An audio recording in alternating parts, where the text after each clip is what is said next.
Since becoming a high school student, my daughter's attitude towards me has become cold, and she has started using abusive language. You're not my parent. You ugly. Get out. Hearing this from my daughter, I reached my limit and finally decided to leave the house. I can't live with these people in this house anymore. Yay! Finally, the annoying ugly is gone. Being called ugly and told to leave by my own daughter, I felt despair and made a decision. I have one last thing to tell you. When I told her the shocking truth, my daughter was shaken. She never imagined that her words would change her life so drastically in an instant. My name is Sophia. I live with my husband Levi and our daughter Camila. Camila, how was school? It was normal. Can you stop asking the same question every day? Lately, Camila has been like this all the time. You don't have to say it like that. Camila glares at me as I try to admonish her. Since becoming a high school student, Camila's attitude towards me has clearly become colder, perhaps because she is in her rebellious phase. Mom, you're a housewife with nothing to do, so you just meddle in other people's business. Why don't you go out and work properly? The reason I'm a housewife is because my husband, who is often away for work, asked me to stay home so that Camila wouldn't feel lonely. Yet, she says such harsh things. Well, I guess her rebellious phase will calm down eventually. Thinking that, I went back to preparing dinner. Ugh. That person is so annoying. Camila, now in her 12th grade, not only hasn't calmed down but has started using abusive language towards her friends at home. I wonder if she behaves like this at school too. Did something happen at school? Shut up, you ugly. When I asked out of concern, Camila yelled at me like that. Recently, Camila has been calling me ugly and a pig. Indeed, Camila is tall and has striking features, and anyone would consider her beautiful. But just because she's beautiful doesn't mean she can insult others. I've warned her about her abusive language several times, but she doesn't listen at all. There's no way to have a proper conversation like this. Thinking that, I stopped talking to Camila any further. I wonder how long this rebellious phase will last. Are other kids like this too? Thinking about such things, I decided to make Camila's favorite pasta for dinner to improve her mood. Camila! Dinner is ready. I called out to Camila, who was lying on the living room sofa playing with her phone. Camila got up sluggishly and walked slowly towards the dining table. She looked over the dishes on the table. Today, I made your favorite. Hey! What are you doing? To my shock, Camila started throwing the food I made into the trash. The meal I had lovingly prepared to make her smile was now in the trash, looking pitiful. Who would eat the disgusting food made by an ugly person like you? Camila said, glaring at me. I had been lenient, thinking it was just a phase, but this time I couldn't forgive her. Camila, enough! What you're doing is wrong as a person. Unable to hold back, I raised my voice at Camila for the first time. Oh, shut up. Shut up. Ugly, just be quiet. But Camila didn't listen at all, continuing to call me ugly. Levi, say something to Camila. I sought help from Levi, who was watching TV. However, Levi didn't even turn to look at me. I'm tired from work. Let me rest. He muttered while still watching TV. I felt despair towards Levi. I realized I couldn't rely on him. If I leave Camila as she is, she will grow up to be a bad adult. Thinking that, I continued to scold her without flinching at her abusive language. Seeing me act differently than usual, Camila became more defiant, and her abusive language escalated. You're not my mother, you ugly. Get out. Camila smirked as she said that. I'm not her mother. I couldn't respond to those words. For the past 3 years, I had been patient, thinking her rebellious phase would eventually end, but I had reached my limit. Moreover, Levi, who was in the same room, didn't help at all. It's always like this. He leaves everything about Camila to me and pretends not to see when she acts defiantly towards me. Even though she's his own child. I was disappointed in Levi too. I realized I couldn't live with these people anymore. Fine. I'll leave the house. I quietly told Camila and headed to my room. Yay! Finally, the annoying ugly is leaving. Unaware of my feelings, Camila was happy to see me start packing. Hey, wait! What are you doing? Sensing the seriousness of the situation, Levi hurried over. She's leaving. Camila told Levi, who came to check on me, and then returned to her usual spot on the living room sofa. I stood in front of Levi, looked him straight in the eyes, and said, I'm divorcing you and leaving this house. Wait, please. Don't do that. Realizing I was serious, Levi started to panic. You don't feel anything when Camila insults me, do you? I've been patient all this time, but I can't stay in this house any longer. It seems I was the only one who wanted the 3 of us to live happily together. I was wrong. Please, don't divorce me. It's fine, Dad. Let her leave. Camila, lying on the sofa, laughed as she said that to Levi, who was desperately trying to stop me. Where did I go wrong in raising her? Memories of making sweets together and shopping for clothes with Camila came flooding back. She used to be so kind, even helping me carry heavy bags.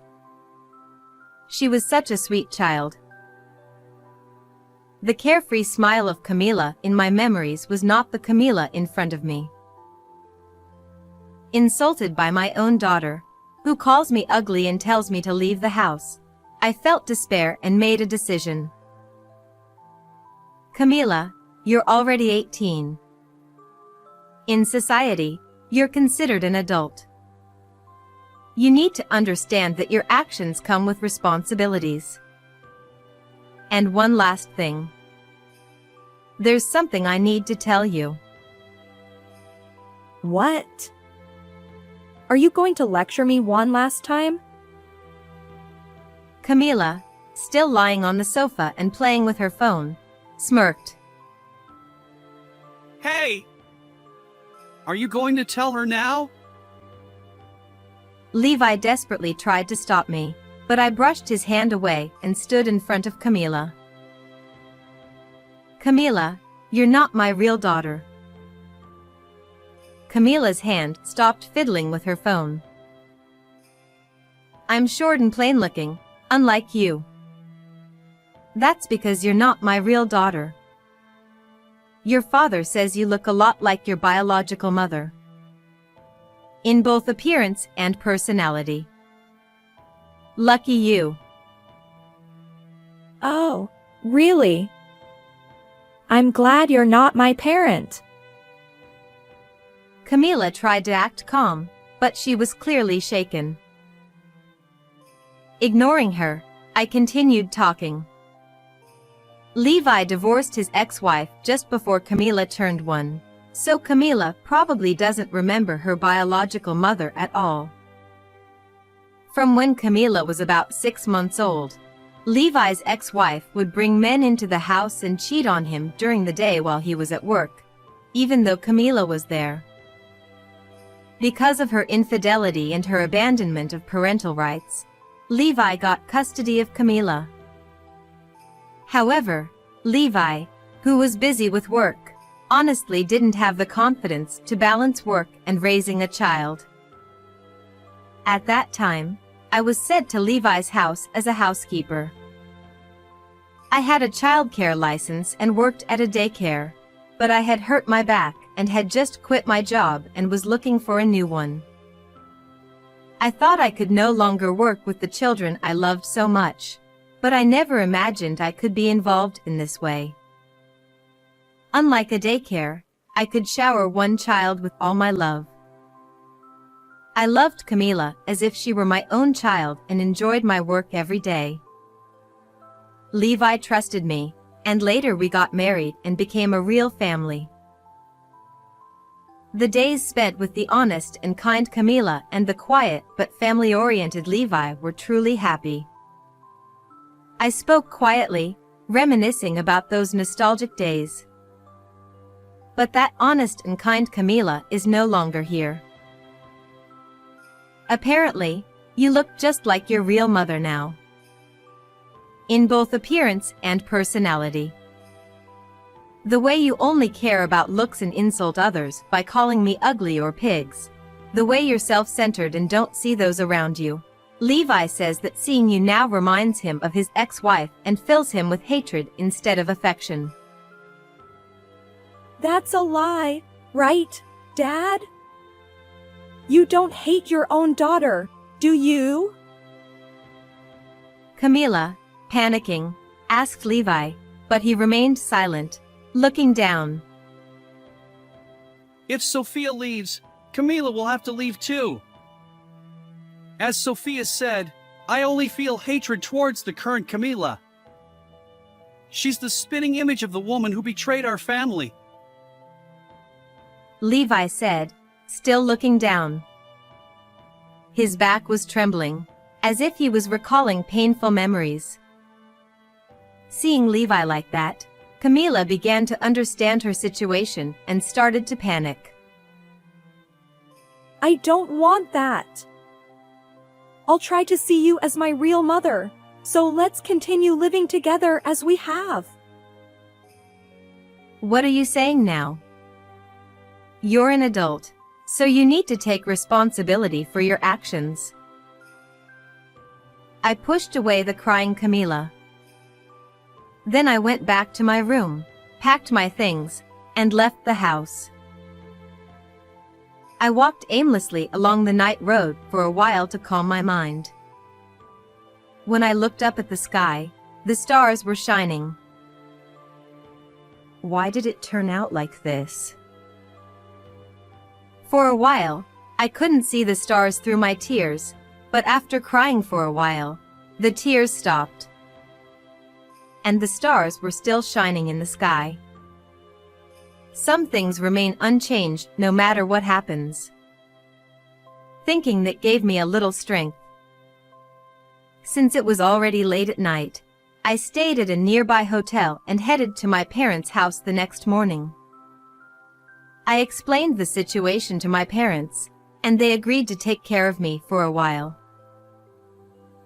17 years ago, my parents were strongly opposed to me marrying a divorced man with a child. Even so, I managed to persuade them and got married, and eventually, they came to love Camila as their own grandchild. That's why I felt truly sorry for disappointing my elderly parents with this situation. Life has its ups and downs. You've done your best for your family until now, so live more freely from now on. My mother accepted me with these words. Back at my parents' house, I immediately started the divorce process through a lawyer. Thanks to a skilled lawyer, the process went smoothly, and since Levi didn't particularly resist the divorce, it was finalized quickly. Sophia, I'm really sorry. Even though you're not Camila's biological mother, thank you for raising her with so much love. I should have faced Camila properly, but I just couldn't. Levi said this over the phone. The emotional scars from being betrayed by his ex-wife probably still remained painfully in Levi's heart. Unable to accept the current Camila, who reminded him of his ex-wife, Levi gave up custody of Camila. Camila was placed in a facility. Camila probably never imagined that her words would change her life so drastically in an instant. A while after I left the house, Camila started sending me apology messages. If you're truly sorry, take responsibility for your actions and change your ways. I replied curtly, but I couldn't help feeling sympathy for the message she sent on the day she entered the facility. Mom, I'm really sorry. I'm lonely. I want to see you. Remembering the kind and loving Camila from the past, I started to cry. Do your best to find happiness on your own. I put all my feelings into this one sentence and replied. But that might have been a mistake. A few days later, she started sending complaints about the appearance of people around her, saying there were no cute girls and that it was hard having only ugly friends. Nothing has changed at all. I was disheartened. You won't make any friends like that. When I sent this, Camila replied, I don't need ugly friends. Unable to deal with Camila any longer, I finally blocked her messages. 3 months later, on a day wrapped in the warmth of spring, I was staring at the calendar. Today was the day I became Camila's mother. Back then, I never imagined that 17 years later, I would be in this situation. At that time, I envisioned a bright and happy future with my family.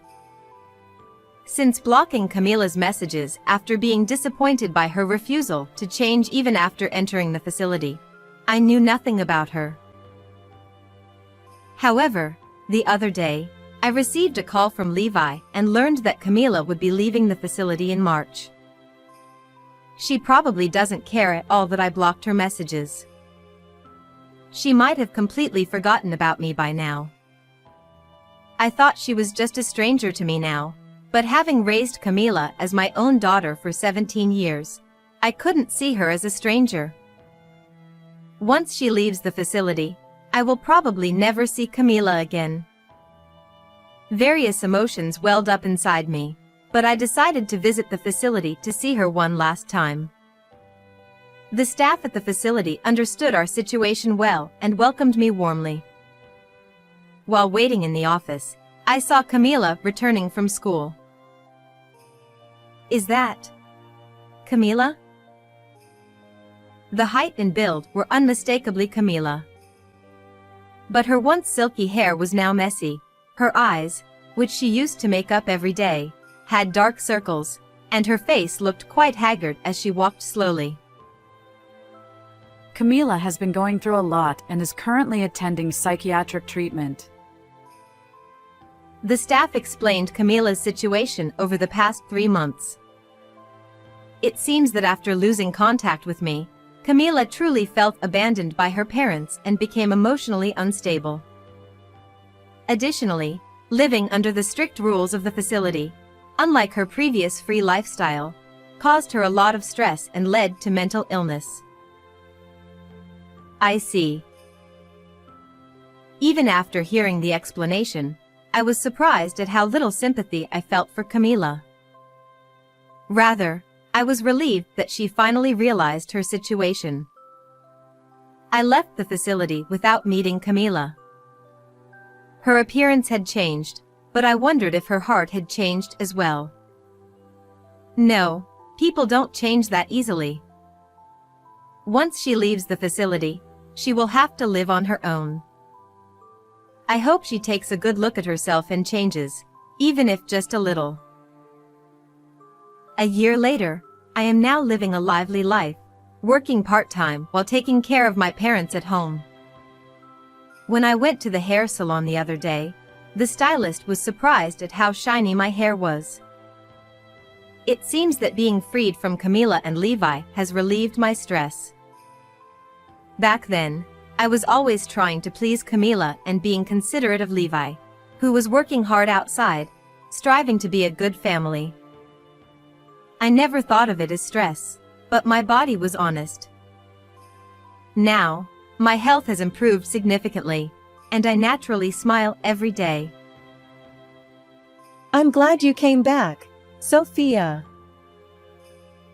Hearing that from my mother, I felt the warmth of a true family.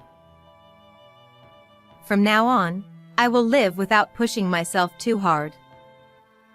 I decided to live cherishing myself and those around me, together with people who truly care about me.